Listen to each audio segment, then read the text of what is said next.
and he's really led the Flyers, him and Voracek, to get into the playoffs this year. I feel like he's not really in the discussion. I mean, he's got 13 more points than Voracek does, and it really feels like all the discussion is around those four guys, Malkin and Kucherov, and he just is on the outside looking in. So if I had to pick a guy who's going to get in the playoffs, I feel like I'd pick Claude Giroux.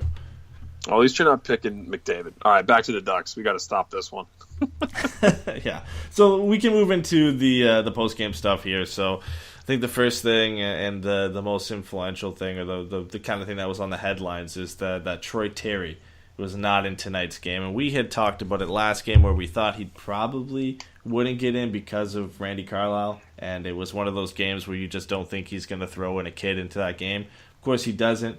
The good thing is JT Brown came into the game, which I think we were all waiting for him to come back. But was this the right decision or the wrong decision by Randy Carlyle? I don't think it's going to hurt Troy Terry to play 5-6 minutes a night on the fourth line, or third line, rather. I felt like the Ducks had a good thing going. Yeah. It worked. It's one of those things that worked. I mean, the Richie, Kasha, and Henrique line looked great tonight. They showed up. So, I mean, if you were to ask me pregame, I would have said it's a bad idea, and I would rather put a guy who's more skilled in the lineup. But it worked out for Carlisle. He looks like a genius. Take the young kid out, put a veteran in, and that's all she wrote. Yeah. You really can't say any more than that, because the fact that they won, people are going to say, oh, well, I guess it was a good decision because that line looked really good, and are you going to really play him on the fourth line and play him only 5 to 8 minutes a night? So I can see where they're coming from. I still would have liked to see him in the lineup. I just think it's what's the point? And we had mentioned this on the Ducks and Pucks podcast. And what's the point of burning a guy's ELC if you're not going to play him for the remainder of the season into the playoffs? And that doesn't mean he's not going to play the next few games. I mean, he very, very well could. But it just feels like the way this team played tonight, Randy Carlyle is going to go into the next game and say, I'm just going to keep the team the same. You know, they played good. We beat the Kings in overtime and played a fairly good game. It's not like LA outplayed them and they just held on. So it kind of feels like one of those situations where Carlisle is just going to go with the exact same lineup for the next game, and Troy Terry's not going to play. But we'll have to wait and see. Of course. Yeah. It just the feels like that. same thing, man. Yeah. And there's a lot of people in the chat here. So, yeah, I mean, Chase brings up an interesting question, kind of on point, saying if Terry doesn't play next game, should they just send him to the Gulls? I mean, if I'm Randy Carlyle, I don't. But Randy Carlyle's probably going to. He's probably not going to play him. I mean, every single game the rest this way, to me, is just as important as tonight. Yeah. Like, they need to win against Colorado on Sunday. But then we also need Colorado to beat the Kings on Monday. And then they have 2 tough games. I don't care what anyone says about Dallas. Dallas played the Ducks really well last game. And then Minnesota, also a close game with Anaheim. And these teams, I don't know. The Ducks look dangerous tonight against the Kings. Didn't look dangerous at the team that's fighting for Dahlin against the Canucks. Yeah. So I think they need as much offense as they can get, and I would definitely keep Troy Terry up and play him in the lineup. But I don't think Bob Murray and Randy Carlyle are going to. I think they're probably just not going to play him at all, and send him to the. I mean, they should send him to the Gulls if they're not going to. Exactly. Yeah. If you're not going to play him, then send him to San Diego. Give him some game time. Don't have him sitting in the press box. You know, I maybe he was a decision they weren't sure if they're going to play him for this game. Then they ultimately ended up not. But if you're not going to play him, but the next game's against Colorado, right? Or is it? Yeah, Colorado Sunday. Yeah. If you're not going to play him in that game, which is a big game as well, it's almost just as big now as this game against LA is. With where Colorado is in the standings, you pretty much have a chance to bury them if you win that game. I don't see them putting him in. So if you're not going to, if they've thought now and they think that they're going to go with this lineup for next game, then just send him down. I mean, get him some playing time. Have him try out the AHL for the rest of the season if you're not going to bring him up, and then maybe bring him up for playoffs, or just have him as a guy you can call up at some point. I don't know. It'll be interesting to see what they do, though, because I feel like he definitely can help this team offensively. I think he's definitely an upgrade over Chris Kelly, and a lot of people in the chat are saying they would take Brown over Kelly, they'd take Terry over Kelly. So not a lot of love for Chris Kelly, Captain Canada in the chat. So yeah, your boy. I know you have his jersey on right now. You were bummed he was scratched, I'm sure. Oh yeah, I've got Team Canada Olympic jersey, Chris Kelly. I've got a bunch of. I've got his whole career of jerseys hanging on my wall. So a lot of underrated awards going on in the chat too. Gordon Bombay says Kessler's titanium hip for the Masterson, and Getzlaf's foot for the Vesna. So foot for the Vesna.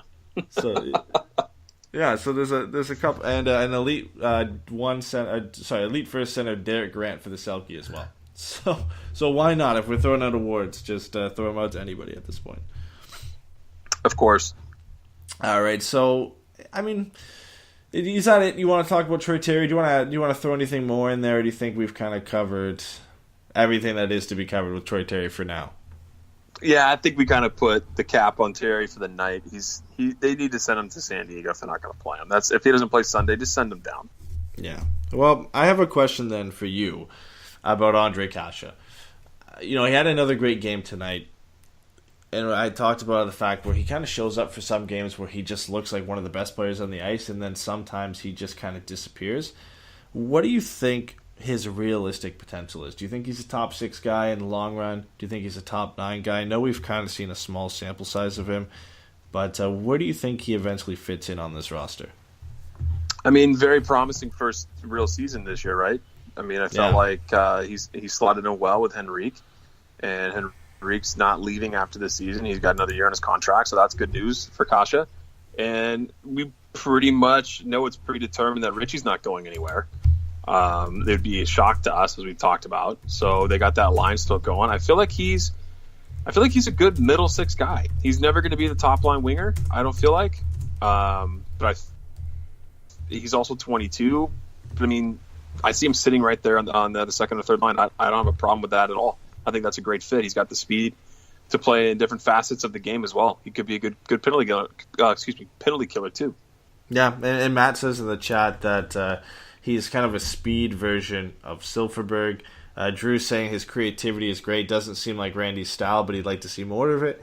And Dean says that he has an incredible potential, but it takes all 3 of them clicking to see the production. And I think that kind of hits on the head right there. Is yes, Kase always seems like he's kind of in the play. Like I said before, he's that energy guy.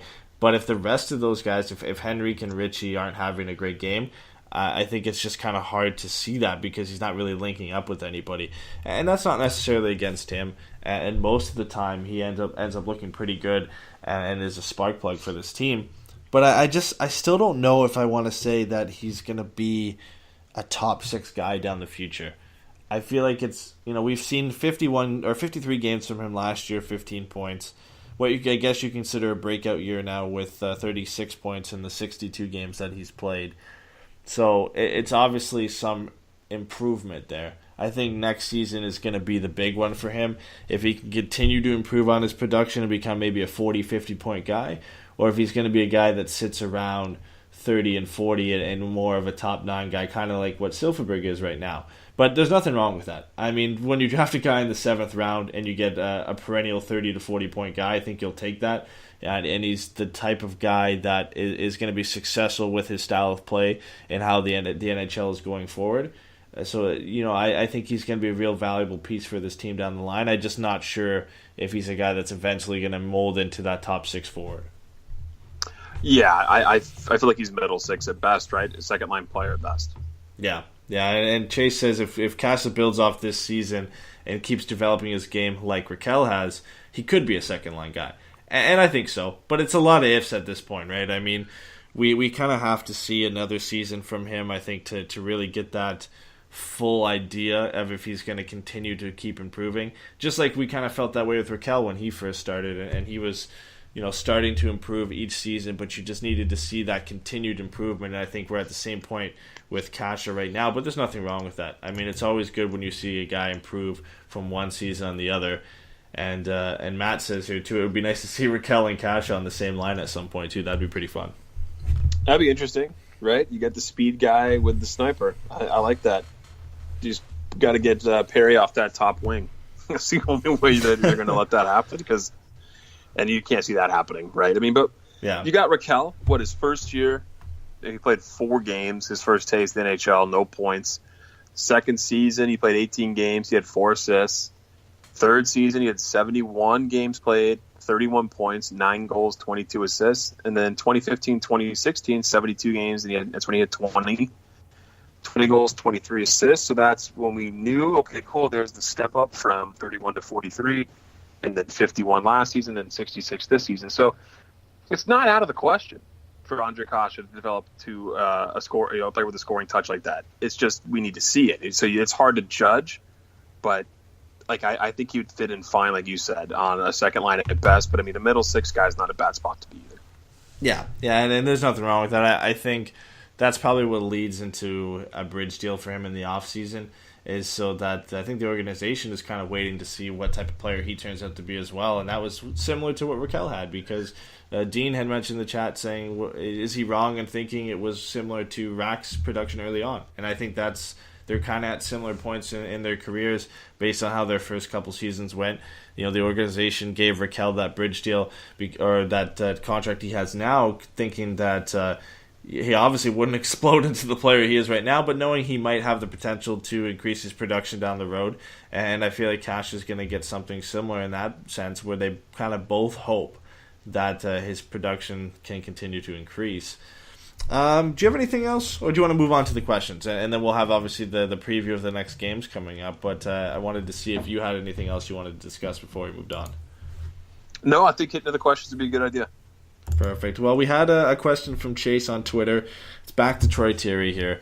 He said, do you think Carlisle sat Terry because he didn't want to risk injury in what was considered a war against the Kings, or because he's just Randy Carlisle and taking out our leader grit will hurt the team? It was definitely the vet thing. I mean, There's no other way around that. I mean, I almost feel like if Bieksa was healthy, he would have slotted in for Pettersson. That's just how much I feel that Randy Carlisle is old school and just plays his vets because he knows he's going to get night in, night out, rather than play a young guy. But I'm glad to see that that Pettersson was in, obviously, because he had a decent game tonight. Yeah, for sure. I kind of agree with you too. I think if Bieksa was healthy, he probably would have slotted into this type of game, because it always seems like that when the Ducks are going to play what's considered or what's you think is going to be a physical game. You usually see some of the smaller guys or the younger guys come out of the lineup, which was unfortunate to see in Troy Terry's case. Hopefully he jumps into the next game. I don't think it was really to avoid injury. I do think it was just to kind of get that grit and get that leadership in there that Randy Carlisle loves. So moving on to Reddit now. We had 2 questions on there. Turnaround 08 said, another strong game for the third line and Nick Ritchie. Is he turning the corner in his progression finally? I want to see it the rest of the way. The effort, in the right spot at the right time, not taking dumb penalties at pivotal points in a game would also be a good thing. He didn't do it tonight, which was great. He didn't take any penalties, so that's good. I don't feel like it's a turning point yet, though. I really think that this line still has some more clicking to do, for lack of a better word there. I mean, but that's just kind of what we need to see from them. They had a good night tonight, but we need to see it more consistently, and there's some tough games ahead, so there's plenty of time to show that. Yeah, exactly. It's tough to say he's turning the corner when he just has the 2 goals in his last 5 games. So, I mean, it's not like he's looked amazing. That line has looked better. He obviously slotted down onto the 4th line the last game when Troy Terry came up, and he actually looked pretty good on that 4th line. But he still has a long way to go to convince a lot of people that he's kind of moving on to the next step in his progression as a player. And I feel like that's something he has to prove next season. I don't know, unless he has a strong playoffs, there's not much he can really do to prove that he's kind of moving into the right direction. I feel like a strong season next year from him is where we can hope for, but I don't really see it coming. I think he's kind of the player that we're going to expect from him for, I don't want to say for the rest of his career, because that's a long way down the road, but he kind of just seems like this is what you're going to get from him at this point. Yeah. And that's fine. He's going to have hot streaks, which is what we saw earlier in the season when that line was really clicking. And he's going to have goals here and there, which is great. I mean, we just know what we got from him now, right? We know what kind of player Nick Ritchie is. It would be just a huge surprise to me if all of a sudden he starts putting up 50 points next season. I mean, I'd love it. And I'm sure everyone else would too, but it'd be a shock to me. Yeah, I think so, and it's not like he's going to get increased opportunities with different players next year. I don't think all of a sudden they're going to slot him on the first line with Raquel and Getzlaff, so he's going to really, most realistically, playing in the same spot, if not down on the fourth line. If somebody like Troy Terry or Sam Steele or somebody bumps him out of that spot and has a,